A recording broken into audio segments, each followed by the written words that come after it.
ថ្ងៃនេះគាត់ទៅចេញដើមវីដេអូមកឃើញសិតតែបន្លែអន្លក់ប្រចាំអ្នកខាត់ស្វាយរៀងដែលនិយមចូលចិត្តញ៉ាំអញ្ចឹងណាបងប្អូនហើយបន្លែអន្លក់ទាំងអស់នេះដែរគឺនាងខ្ញុំបានយកមកធ្វើម្ហូបអីទេដោយសារតែនាងខ្ញុំបានទៅលេងផ្ទះយាយទួតក្បែរនឹងដែរទេដើម្បីយកចង្ហាន់ជូនគាត់ទៅវត្តហើយឲ្យតែរដូវកាលបុណ្យភ្ជុំចូលមកដល់នាងខ្ញុំតែងតែធ្វើចង្ហាន់ជារឿយៗដើម្បីជូនគាត់អញ្ចឹងបងប្អូនគាត់ជូនក៏ឃើញបន្លែប្រចាំអ្នកខាត់ស្វាយរៀងល្អៗក៏ថតបង្ហាញបងប្អូនតែម្ដងទៅដោយសារតែមីងគាត់ជាអ្នកលក់បន្លែស្រាប់ជារៀងរាល់ថ្ងៃនៅទីរួមខេត្តដែរពេលរសៀលអញ្ចឹងបងប្អូនហើយសម្រាប់មុខម្ហូបថ្ងៃនេះដែលនាងខ្ញុំធ្វើយកចង្ហាន់ទៅជូនលោកយាយដើម្បីទៅវត្តគឺមានពីរមុខដែរបងប្អូនគឺសម្លម្ជូរគ្រឿងឆ្អឹងជំនីជ្រូកជាមួយនឹងឆាមីសួរជូរអែមដែលមុខម្ហូបទាំងពីរមុខហ្នឹងគឺនាងខ្ញុំបានបង្ហាញពីរបៀបធ្វើទាំងពីរមុខរួចមកហើយណាមួយចំពោះមុខម្ហូបទាំងពីរនេះដែរគឺនាងខ្ញុំធ្វើលក្ខណៈបញ្ញាប់ឆាប់បានយកចង្ហាន់ទៅជូនលោកយាយឲ្យទៅធ្វើមុខម្ហូបបែបលក្ខណៈបញ្ញាប់ចង់ចំណេញពេលវេលាគឺមិនដែរចោលទេជាមួយនឹងទឹករសជាតិម្ហូបខ្មែរបងប្អូនគឺមាន4ជម្រើសសម្រាប់ជ្រើសរើសដែលយើងជ្រើសរើសតាមមុខម្ហូបនីមួយៗសម្រាប់ថ្ងៃនេះគឺនាងខ្ញុំមកឆាជូរអែមអញ្ចឹងនាងខ្ញុំជ្រើសរើសទឹករសជាតិម្ហូបខ្មែរសម្រាប់ឆានឹងប្រឡាក់សាច់បងប្អូនដែលគ្រាន់តែរំលីងសាច់ជាមួយនឹងមើមខ្ទឹមរបស់យើងជាមួយនឹងម្ទេសឆ្អើមបងប្អូនរំលីងសាច់ឲ្យឆ្អិនបន្តិចដាក់ទៅទឹករសជាតិរបស់យើងចំនួន2វែកមកបងប្អូនបន្ថែមទៅទឹកឲ្យមកជូរអំពិលមកគឺរសជាតិសាច់របស់យើងហ្នឹងគឺឈ្ងុយឆ្ងាញ់តែម្ដងមិនបាច់បន្ថែមបន្ថយទឹកត្រីប៊ីចេងស្ករអីទៀតទេហើយដាក់តែខ្ទឹមបារាំងរបស់យើងដែលបានចិតរួចជាស្រេចត្រឡប់ចុះត្រឡប់ឡើងដាក់មីសួរចូលបានคล้ายជាមុខម្ហូបមួយមុខដ៏ឈ្ងុយឆ្ងាញ់តែម្ដងគឺចំណាយពេលវេលាតិចចំណែករសជាតិវិញក៏ឆ្ងាញ់ដែរបងប្អូន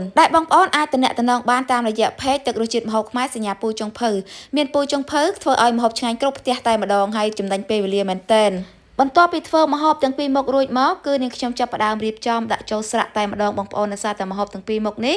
គឺងាយស្រួលធ្វើហើយចំណាយពេលវេលាតិចជាមួយនឹងទឹករសជាតិម្ហូបខ្មែររបស់យើងបន្ទាប់ពីរៀបចំចង្ហាន់រួចហើយនាងខ្ញុំក៏ទៅតាមអ្នកម្ដាយផងដែរជាមួយនឹងកូនដើម្បីយកទៅជូនលោកយាយក្នុងរដូវកាលបុណ្យភ្ជុំរយៈពេលប្រហែលថ្ងៃនេះតើបងប្អូនទាំងអស់គ្នាអញ្ជើញទៅបានប្រហែលវត្តដែរហើយចំពោះនាងខ្ញុំវិញមិនទាន់បានមកវត្តទេបងប្អូនហើយប៉ុន្តែនាងខ្ញុំបានធ្វើចង្ហាន់ជូនលោកយាយជូនលោកពុកដូចជាកូនប្រុសរបស់នាងខ្ញុំហ្នឹងទៅបានហៅហែដែរហើយបន្ទាប់ពីជូនលោកយាយហើយគឺមានពេលយកកង់យាយទួតមកជិះលេងដោយសារតែឃើញគាត់ជិះជារៀងរាល់ថ្ងៃបងប្អូនកង់នេះអាយុច្រើនហើយប៉ុន្តែនៅមានកម្លាំងមើងតែម្ដងហើយមកស្រ័យថងមកជូរមើលដោយសារតែមីងគាត់បេះនៅដើមក្បែរហ្នឹងដែរទេបងប្អូនដើម្បីចង់យកលក់នៅទីផ្សារឥឡូវបាយអារម្មណ៍បងប្អូនទាំងអស់គ្នាមកមើលបន្លែប្រចាំអ្នកខេត្តស្វាយរៀងវិញម្ដងនិយាយថាដល់រដូវនេះសម្បូរមែនតើជាមួយនឹងបន្លែម្ជូរព្រឹកកំពុងតែពេញចំណូលបងប្អូនហើយជាពិសេសជាមួយនឹងបន្លែសក់នាងដែលប្រជាជនអ្នកខេត្តស្វាយរៀងគឺខែនេះនិយមចូលចិត្តញ៉ាំមែនទែនជាមួយនឹងអន្លក់ទឹកគ្រឿងនិងមុខម្ហូបផ្សេងដែលញ៉ាំជាមួយអន្លក់ប្រភេទហ្នឹងអញ្ចឹងបងប្អូនចំពោះបន្លែម្ជូរព្រឹកអ្នកស្វាយរៀងនិយមញ៉ាំខ្លាំងមែនទែនហើយជាពិសេសលើចាស់គាត់ដំណើរតគ្នាថាម្ជូរព្រឹកគឺជូរខ្លាំងតែពេលព្រឹកទេចំណែកឯពេលរសៀលគឺ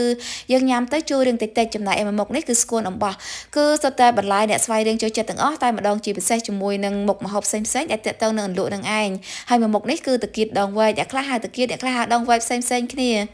ឥឡូវមកបង្ហាញពីអំពិលខ្ចីវិញម្ដងដែលចង់ជាដុំឬក៏បាច់សម្រាប់លក់នៅ